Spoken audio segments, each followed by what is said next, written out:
So here's my take on how the vote breaks down for Trump supporters. So the one thing I think Hillary Clinton had right in this election was her comment about the basket of deplorables. Of course, the one thing that the press heaped all sorts of criticism on, like how dare she? No, that was the one part where she was A, correct, and B, actually fighting back a little bit. And as a classic Democrat, she apologized the next day. So now, so it breaks down in this way, Mike says. 50% are, they're like, I want America to be great again, and by that I mean I'm in charge and you're not, right? And so that's your basket of deplorables, not much you could do about that. Tick-tock, tick-tock. They still have a demographic disadvantage as we go into the future. There's an argument to be made, and I will make that argument, that this was their last stand. It's a powerful last stand, okay? So that's the might and the wrath of the angry right-wing white man, okay? And you just felt it. So, and they're gonna feel awfully proud about that.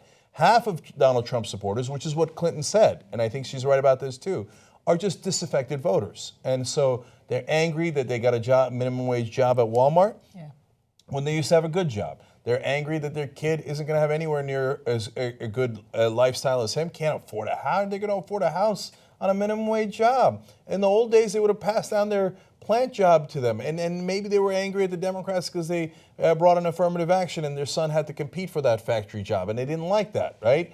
But now there is no factory job.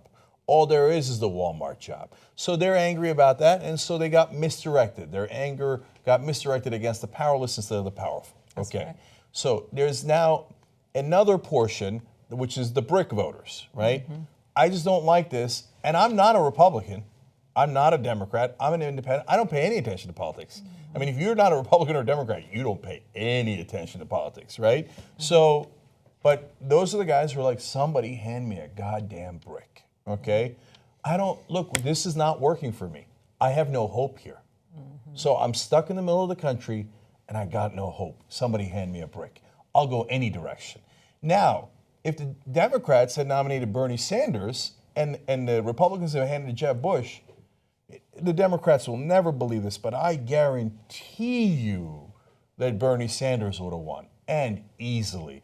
And Bernie Sanders versus Trump, that's two outsiders. That's a little bit more of a wild card.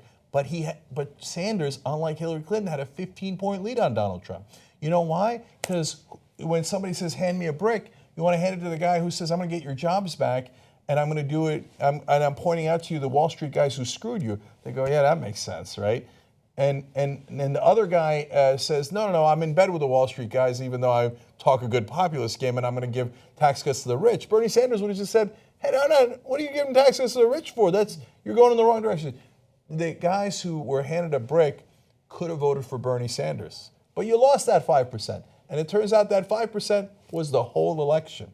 So now, how are you going to fight back against that? Well, that 25% of the country, the 50% of Trump's voters, and again, the math here, I get it, 50, 50, and 5 doesn't add up. But you know what I'm saying, 47 and a half, 47 and a half, and 5 if you want to be more exact, is those guys, you're not going to be able to reach them, okay? But luckily, they are dwindling, and the rest of us are rising. The guys who are the half of the Trump voters that are disaffected, plus the brick voters are enormously reachable. We can easily swing the next election by having those guys on our side. But even the Republican voters who are disaffected, you know what? I actually find it fairly easy to reach them. You know why? Because I don't bullshit them.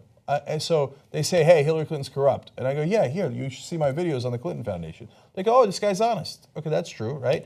Then I say, okay, politicians are corrupt. They're like, that's right, goddamn right, brother, they are, right? I say, oh, who corrupted them? Oh, yeah, how come that question never gets asked? The people who corrupted them was not a poor Mexican immigrant who just crossed the border.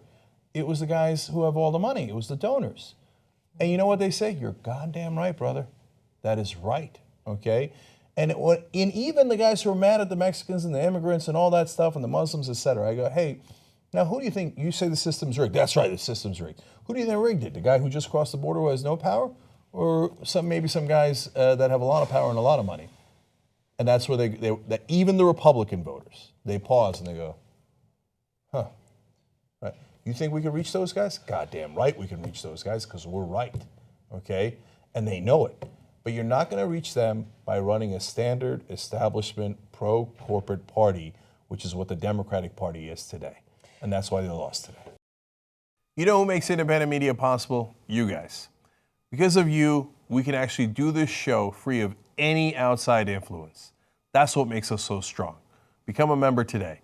tytnetwork.com/join. You are the media.